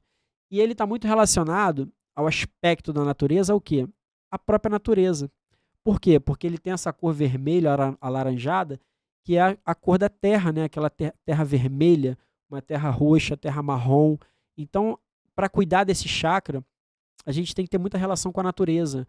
Andar descalço, com os pés no chão, andar no gramado, andar na areia, andar na praia, ir na cachoeira, entrar em contato com a natureza, cuidar das plantas, porque esse chakra está relacionado à natureza. E a gente está muito desconectado da natureza, né? Vocês imaginem, se eu sair de casa, eu boto meu sapato de borracha ou couro, entro num carro, entro no escritório, volto para o carro, volto para casa. Então, se depender, você está dentro de um prédio que você mora, no 10º andar, você entra num carro, depois entra no escritório e volta. Muitas das vezes as pessoas passam 1, 2, 3 dias ou 10 dias sem pisar na natureza, né? Quando está pisando na natureza é de sapato no asfalto numa grande cidade. Então vocês vejam, essa desconexão com a natureza nos adoece. É importantíssimo a gente ter contato com a natureza, porque a mãe natureza equilibra o nosso ciclo circadiano, nossa fisiologia. Tudo isso ajuda o nosso funcionamento fisiológico e principalmente a atuação nesse chakra, que é o primeiro chakra, o Muladhara. E do Muladhara nasce o canal esquerdo, né? Que é o nosso canal ali de energia do lado esquerdo. O nosso Ida Nadi, né? Que é o canal esquerdo, o canal do desejo. Agora, acima do Muladhara, vocês veem que tem um triângulo ali, que é o osso triangular, ou osso sacro. O osso sacro, que está aqui nesse osso do quadril, ou osso triangular, ele é chamado de sacro porque os antigos anatomistas perceberam que ao queimar os corpos, né, quando aquele tinha estudado anatomia, tinha aproveitado todo o corpo, estudou os órgãos, depois queimava o corpo, né, para dizimar aquele corpo, não ficar vindo animais e gerar bichos e tudo mais. Eles perceberam que o osso sacro era o último osso que se esfarelava, virava pó ou era queimado de fato, né? E eles acreditavam que aquele osso, além da sua densidade óssea, é claro, ele era um osso que residia algo sagrado. Então eles colocaram o nome de osso sacro, né? Ou sacrum, de sagrado. E reside de fato algo sagrado ali, que é a Kundalini, que é aquela espiral que vocês podem ver ali na foto, que está enrolada em volta de si mesma. A Kundalini está enrolada em volta de si mesma, em 3 voltas e meia, numa explicação matemática. Por quê? Porque a Kundal significa espiral e Ini é uma terminação feminina. Então a Kundal, que é a Kundalini, ela é uma energia materna, uma energia feminina que está guardada no osso sacro. E novamente, se vocês começarem a estudar yoga, a questionar yoga, a entender o processo da yoga, as escrituras mais sagradas dizem que não existe a yoga sem o despertar da Kundalini, sem a sua conexão com a Kundalini. Então essa é a grande chave, né, virada de chave para você entender que se você não for pela Kundalini, pelo contato com ela, pelo íntimo contato, conhecer, saber quem ela é, meditar, se aprofundar e ter o puro desejo, você não vai alcançar a yoga, porque é ela que vai conectar seu sistema nervoso aqui lá com a área límbica do cérebro lá em cima. Então a Kundalini está guardada ali no osso sacro e acima dela existe ali agora um segundo lótus ou chakra, que é o Swadhisthana. O Swadhisthana é um chakra que está relacionado à parte dos órgãos abdominais, fígado, pâncreas ali, e ele está relacionado ao quê? Nas mulheres, ao útero, ao ovário, esses anexos ali embrionários na mulher. E ele orbita ao redor do nosso abdômen. Tá vendo que existe um grande círculo ali? Ele gira ao redor. E esse chakra, vocês podem perceber que ele começa, né, ele dá início ao canal direito, que é o nosso Pingala Nadi, o canal do lado direito, que é o canal que eu falei da ação, da atenção, né? Então esse chakra ele está muito relacionado à criação, à criatividade, ao criar algo, ao fazer algo, né? Então na mulher, por exemplo, ele cria um novo ser, ele cuida da gestação, ele orbita ali ao redor, ó, e ele vai cuidar da gestação, criar um novo ser na mulher, cuidar dessas partes aí femininas, os anexos embrionários. No homem e na mulher também vai fazer parte da digestão, tá bem?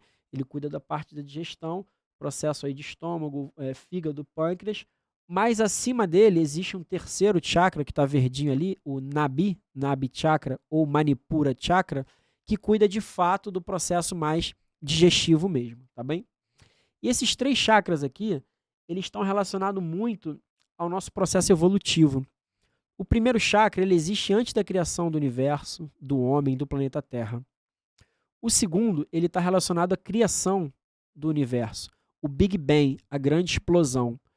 O terceiro ele está relacionado a um momento em que já existia o homem, já existia a humanidade, mas o homem ainda vagava pela Terra, ainda nômade, procurando o quê? Água, comida, depois começou a procurar o quê? Segurança, conforto, porque tinha que correr dos animais, de dinossauro, de tigres, né? Passar a noite na chuva, passar a noite em claro. Então ele começa a buscar segurança. E aonde que a gente alcança a segurança? No 4º chakra agora, no Anahata. O Anahata, que é o chakra cardíaco, que eu falei mais cedo, como que a insegurança numa criança adoece o chakra cardíaco e pode gerar o quê? Asma, bronquite, problemas respiratórios. Então esse 4º chakra, ele está relacionado ao coração, ao pulmão e à glândula timo, que está aqui atrás do osso externo, aqui na parte, um pouco da parte torácica, que está relacionada à nossa produção até os 12 anos de células do nosso sistema imune. Então vai estar muito relacionado à produção de linfócitos até os 12 anos de idade. Caso na fase adulta ou idosa a gente precise, né, vir a ter uma doença muito rara, uma doença difícil, ela volta à produção dessas células de defesa. Então o chakra cardíaco, ele vai cuidar, como eu falei, do coração, pulmão e timo, e vai combater todas as doenças, né? Porque ele é o ataque ali das doenças. Como eu falei, a insegurança nesse coração, nesse chakra cardíaco, pode gerar nas crianças asma, bronquite e tudo mais. E a gente vê aqui uma outra doença que está muito relacionada à insegurança também, que é o câncer de mama nas mulheres. Então, muito potencial aí do câncer, além de muitas coisas que causam câncer, né? O câncer é uma doença aí multifatorial, parte genética, hábitos de vida e tudo mais, fatores tóxicos e químicos que podem gerar as células cancerígenas. O câncer de mama está muito relacionado também à insegurança. A mulher ela pode vir a ter essa insegurança em relação ao pai na sua infância, um pai ausente, um pai que trai a família, um pai que não dá atenção para ela. Ela pode se aventurar numa relação que traga insegurança, então uma infidelidade, um marido que não é presente. Ela pode depois ter um marido que não cuida do seu filho, um pai ausente. Então você pode ver que a mulher ela pode ter uma vida de insegurança, que vai estar sempre deixando o quê? O seu coração aflito, o seu coração com medo, o seu coração inseguro, que pode propiciar o câncer de mama. A gente vê aí que é o tipo mais comum de câncer nas mulheres, né? No homem vem o câncer de próstata e nos dois em seguida vem o câncer de cólon, né? O câncer do intestino, que aí você vê muito relacionado aos hábitos de vida, o que a gente bota para dentro, né? Acaba o que a gente come, o que a gente consome de líquido, de alimentos, de remédios, de coisas tóxicas que podem toxicar o nosso intestino e aí causar um tipo de câncer intestinal. Então, o anahata, como eu falei, a segurança, o amor. Aqui a gente aprende muito a lidar com o amor. Como receber o amor e como amar. A gente percebe muito essa dificuldade na humanidade hoje em dia em receber o amor e amar. Amar e ser amado. É isso que a gente precisa evoluir no nosso coração. E ali ainda no número 4, no coração, vocês podem ver que tem um fogo ali, né? Uma chama. Essa chama, ela também é conhecida como Atma, ou espírito. É como se fosse a nossa verdadeira essência, a nossa verdadeira identidade, que está guardada ali, reside ali no nosso coração, né? Então, a busca da nossa compreensão, nosso autoconhecimento, é ter essa percepção desse eu maior, né? A meditação ela é um autoconhecimento, uma filosofia que busca colocar você em contato com você mesmo. Quando você se conhece, você conhece seu estado do eu maior, o seu espírito, o seu self, o seu si ou Atma, e aí sim você pode se conectar às outras pessoas, à natureza, e aí sim se conectar a Deus, ao divino, ou o que quer que você acredite. O quinto ponto ali, agora aqui na altura da garganta, é o Vishuddhi Chakra. Esse chakra está relacionado muito à nossa comunicação e principalmente a esse movimento que nós tivemos, ó, de elevar a cabeça, né? Antigamente a gente andava assim, né?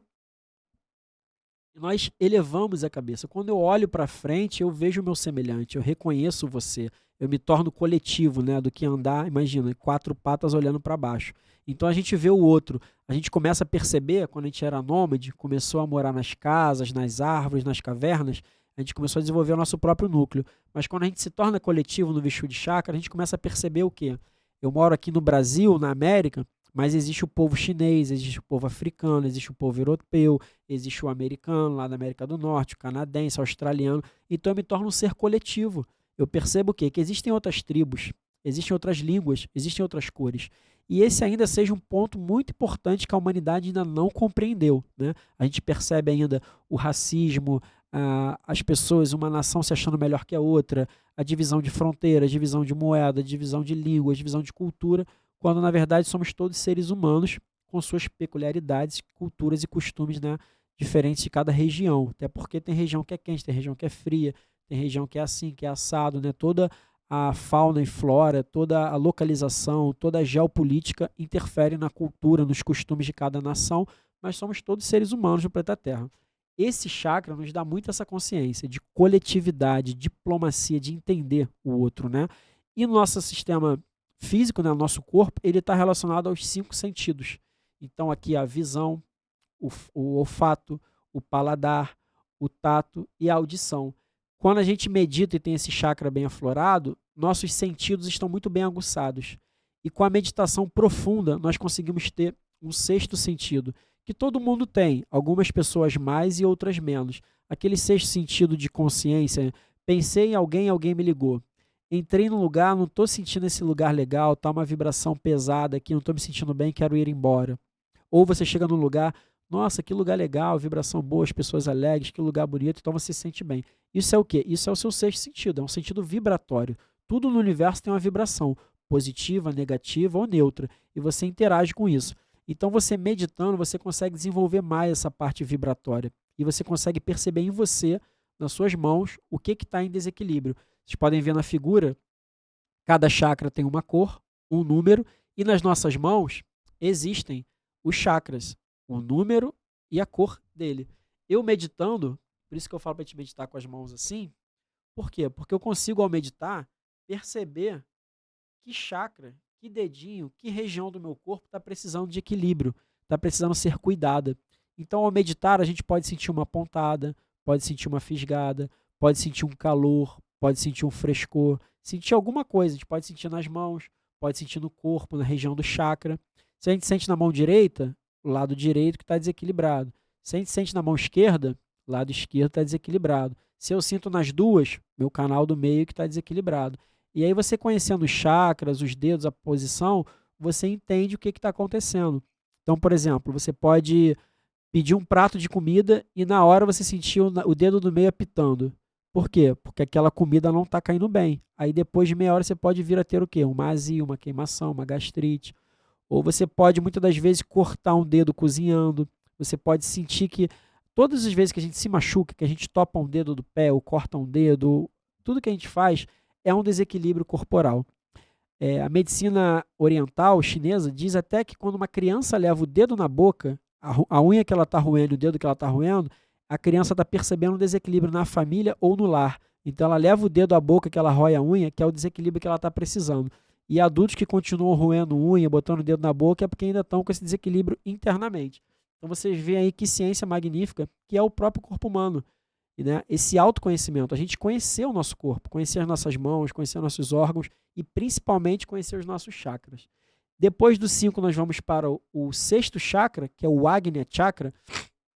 E o Agnya ele está aqui na região bem frontal, né, da testa, da fronte, que é uma região em que a cultura indiana, alguns indianos costumam colocar, né, o bindi, aquele sinal vermelho, que é feito de kunkun, que é uma semente vermelha, e a gente costuma colocar aqui nessa região, uso às vezes para meditar, alguns eventos. Por quê? Esse chakra, quando a gente bota o kunkun aqui, ou o bindi, é para proteger esse chakra. Para o quê? Para reduzir os pensamentos, para esse chakra não ser tão atacado, né, de pensamentos.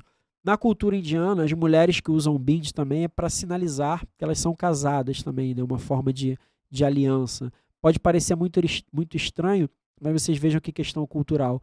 Uma mulher indiana vê uma mulher ocidental de batom vermelho na boca, ela também acha estranho. Então é tudo questão cultural nossa, né? Mas esse chakra está relacionado ao quê?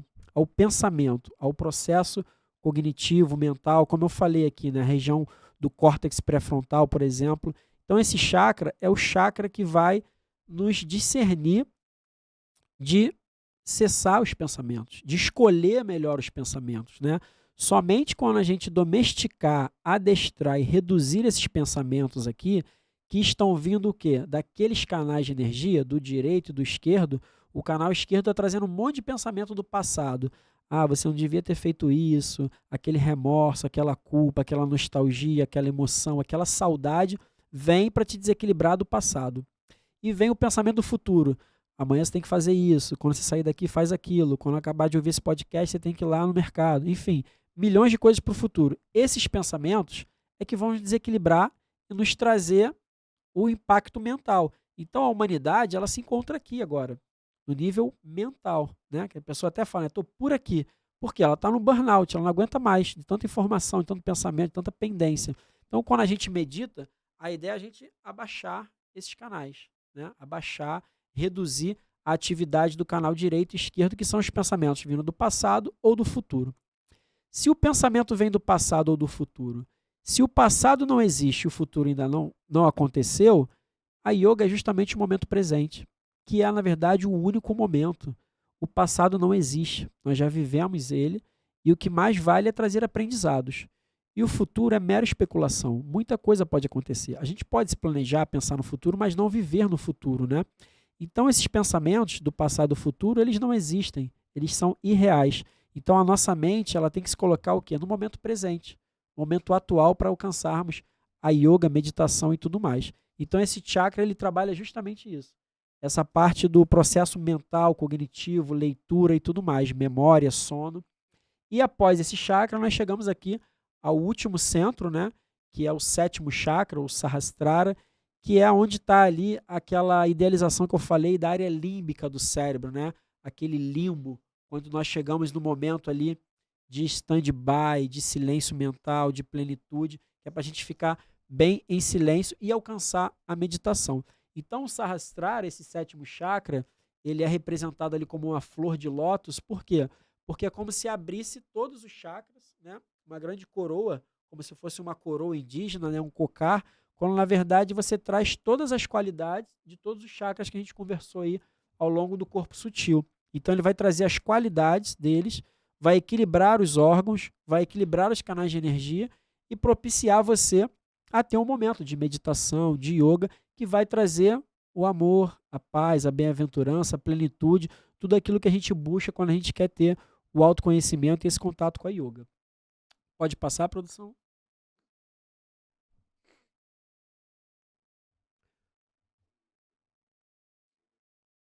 Tranquilo, depois a gente corta isso aí. É.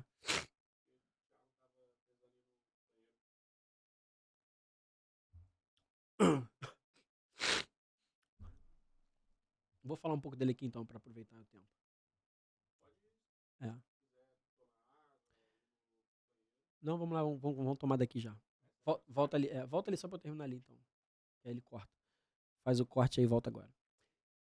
Então esse corpo sutil, ele é um equipamento que a gente pode se comparar de última geração.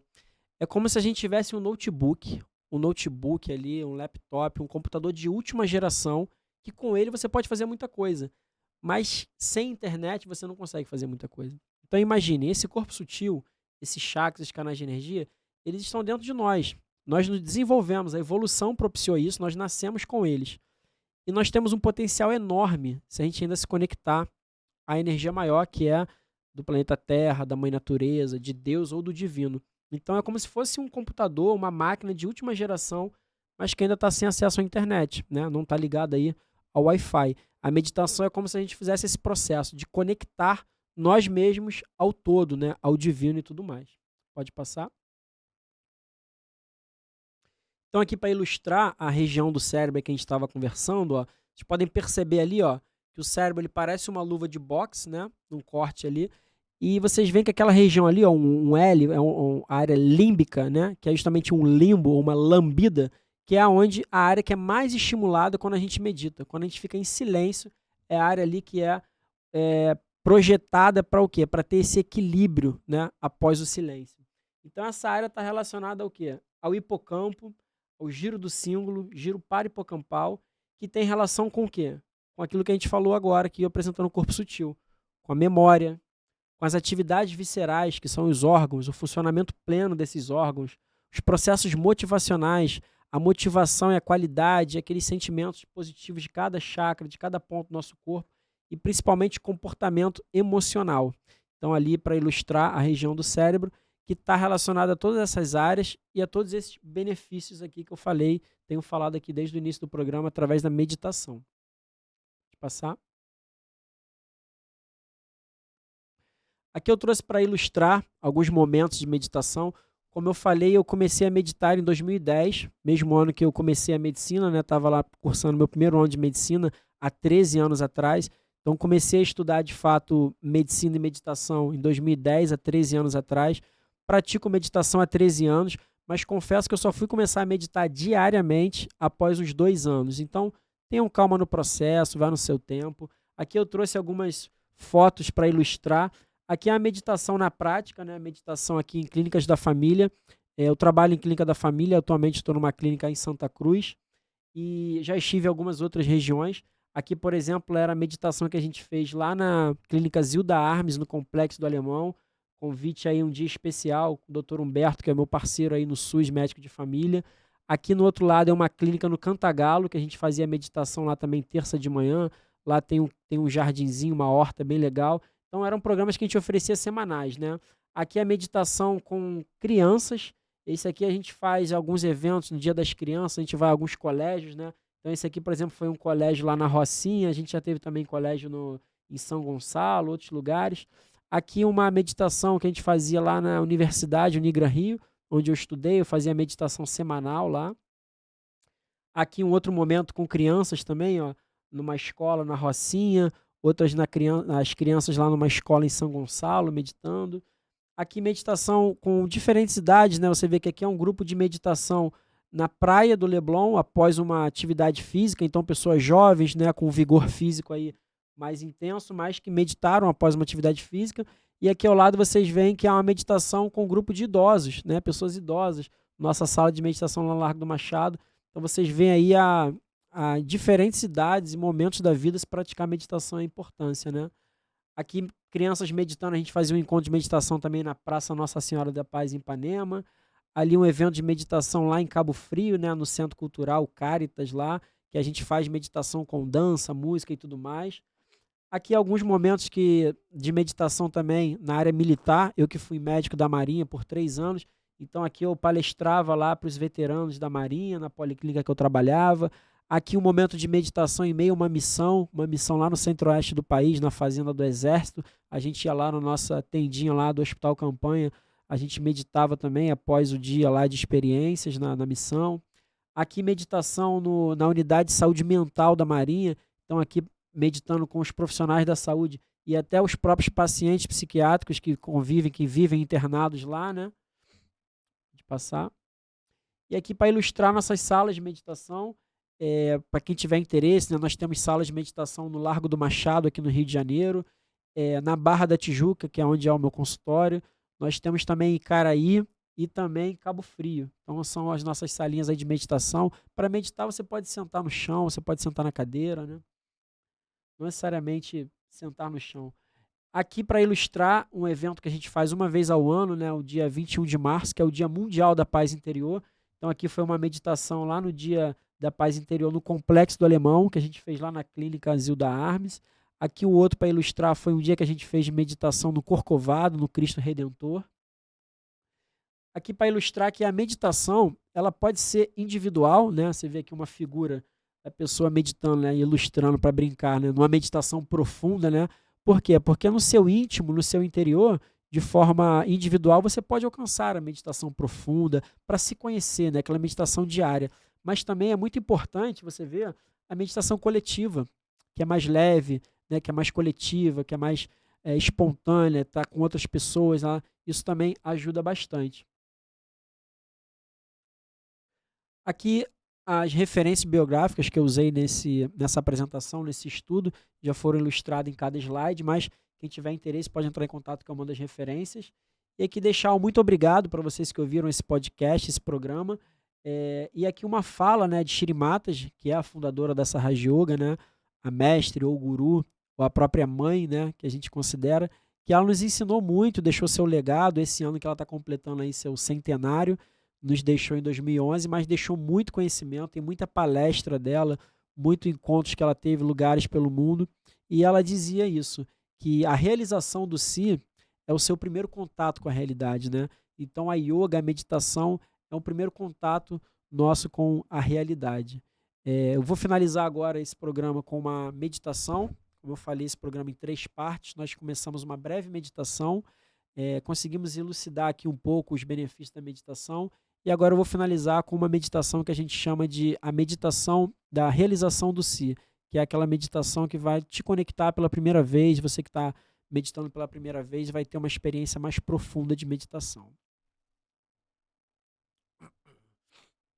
Vamos procurar uma posição confortável. Podemos fechar nossos olhos para diminuir o estímulo visual.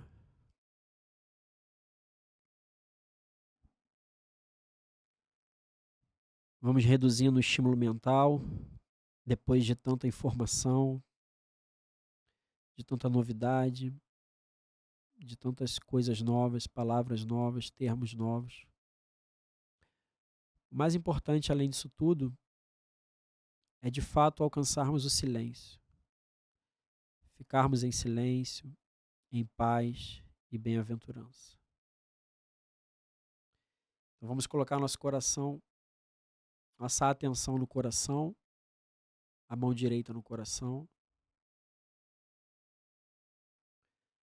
Vamos colocar atenção na respiração, podemos puxar o ar pelo nariz, segurar por alguns instantes e soltar pela boca. Vamos fazendo esse exercício algumas vezes, trazendo atenção para o nosso interior.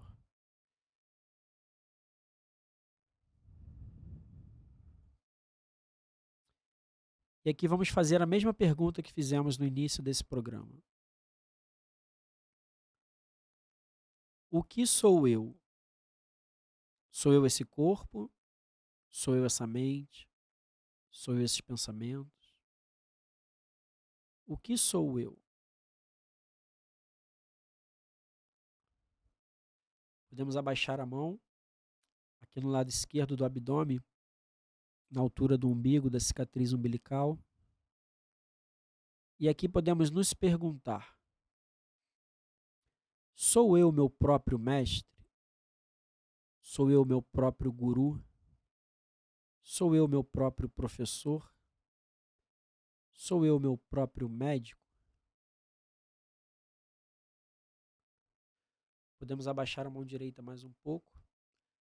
Aqui agora na altura da região inguinal esquerda, que seria a nossa virilha esquerda, ou a junção aqui do abdômen com a perna, né?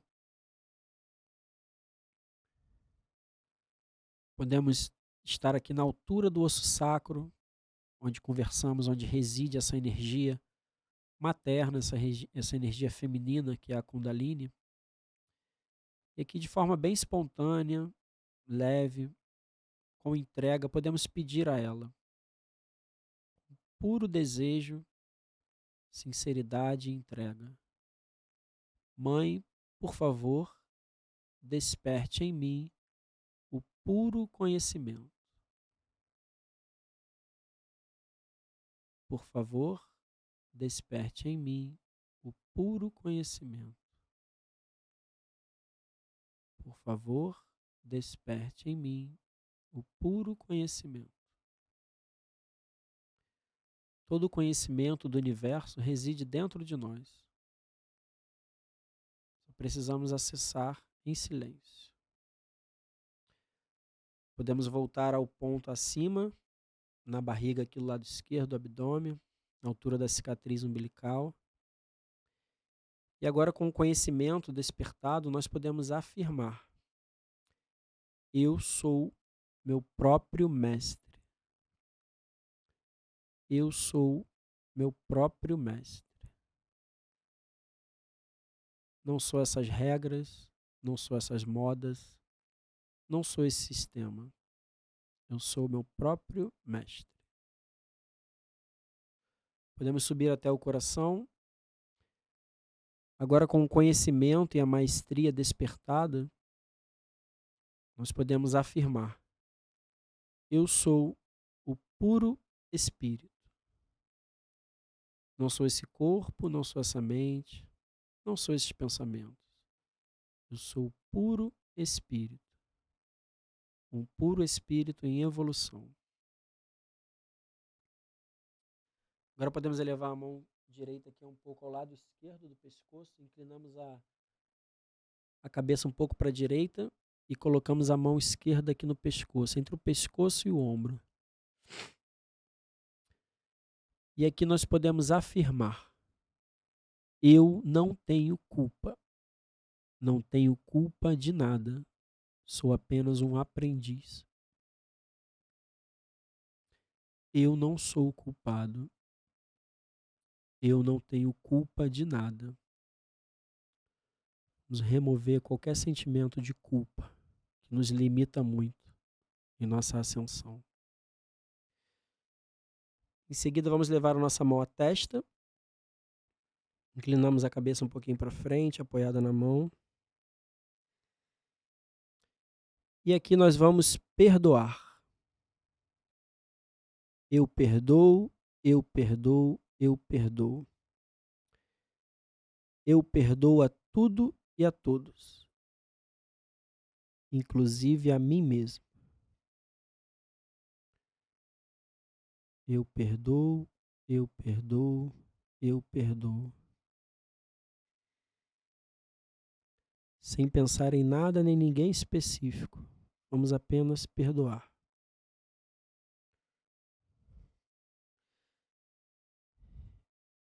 E agora vamos elevar a nossa atenção ao topo da cabeça, a região do 7º chakra, o Sahasrara.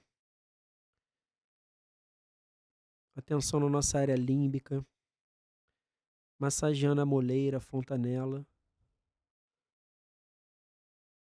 trazendo atenção para esse ponto, além da mente, além dos pensamentos. E aqui podemos pedir a ela, a Mãe Kundalini, que nos deu esse conhecimento, que ela nos dê agora a realização do si, nos torne almas realizadas, pessoas realizadas, ou pessoas iluminadas, que são Budis ou Budas, que significa alma iluminada ou alma realizada. Para isso só precisamos ficar em silêncio, que o silêncio possa atuar em nós. Vamos pedir a ela, cada um à sua maneira, a sua entrega. Mãe, por favor, me dê a realização do si. Me dê a yoga, o contato da verdade e da realidade. Remova todo e qualquer pensamento. Podemos abaixar as mãos. E agora vamos verdadeiramente meditar. Se algum pensamento vier, não se envolva. Esse não, agora não. Agora vou meditar.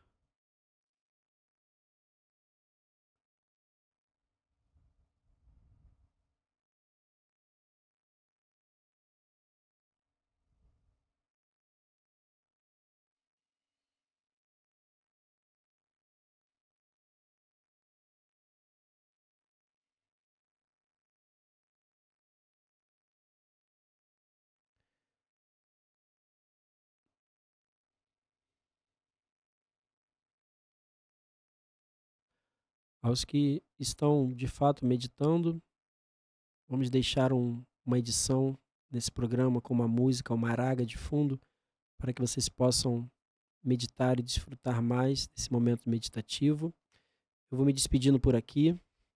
Namastê, em agradecimento a mais uma oportunidade de estar aqui no Medicatrix Cast, podendo falar sobre saúde e bem-estar, hoje sobre meditação. E convidar vocês, se quiserem saber mais sobre meditação, vocês podem visitar o site da Sahaja Yoga, sahajayoga.org.br. No YouTube tem um documentário que fizemos esse ano, que chama Sahaja Yoga, O Caminho do Despertar. Eu faço parte desse documentário falando sobre os benefícios da meditação na saúde. É um documentário em homenagem ao centenário de Shri Mataji. É um documentário também, uma forma artística, né, o cinema, de levar a meditação para as pessoas. Assim como essa proposta de hoje, trazendo mais de forma mental, mais científica, mais sobre os benefícios na saúde e bem-estar da meditação. Os nossos locais de meditação são sempre gratuitos. Então, no Rio de Janeiro, nós temos uma sala no Largo do Machado com horários de segunda a sábado. Na Barra da Tijuca, no Olegário Maciel, no Espaço Medicatrix, onde é o meu consultório, nós temos meditação sexta, 10 da manhã. Nós temos sala de meditação também em Caraí, Niterói, em Cabo Frio, na região dos Lagos, e muitos outros endereços pelo Rio de Janeiro, Brasil e no mundo. Então, esses locais são sempre gratuitos, vocês vão sempre ser bem recebidos, pessoas que meditam e compreendem um pouco mais disso, falando sobre os chakras, os canais de energia, como meditar e tudo mais. Existem diversos temas e propostas para falar sobre meditação. Então, esse é o pequena parcela de conhecimento que eu tenho da meditação, né? Como eu falei, medito há alguns anos aí, há 13 anos, mas estou em profundo aprendizado. Eu costumo dizer que a vida, a meditação e a medicina são eternos aprendizados. Quanto mais a gente vive, mais a gente vê que não sabe, né? Então é sempre bom estar registrando, trazendo conhecimento, falando sobre isso, estar em contato com outras pessoas para agregar esse conhecimento e tudo mais. Então, meu muito obrigado. Esse foi mais um episódio do Medicatrix Cast. Agradecer a vocês que ouviram o programa. Curtam, comentem, compartilhem. Salva aí ainda quem não segue a gente no Spotify e no YouTube. Quem quiser também pode visitar nosso espaço físico, Espaço Medicatrix, que é na Avenida Olegário Maciel, Avenida Olegário Maciel, 460, sala 202. E tem o nosso Instagram, Espaço Medicatrix. Quem quiser é só entrar em contato com a gente. Muito obrigado, eu fico por aqui. Aguardem o próximo episódio do Medicatrix Cast, podcast integrativo sobre saúde e bem-estar.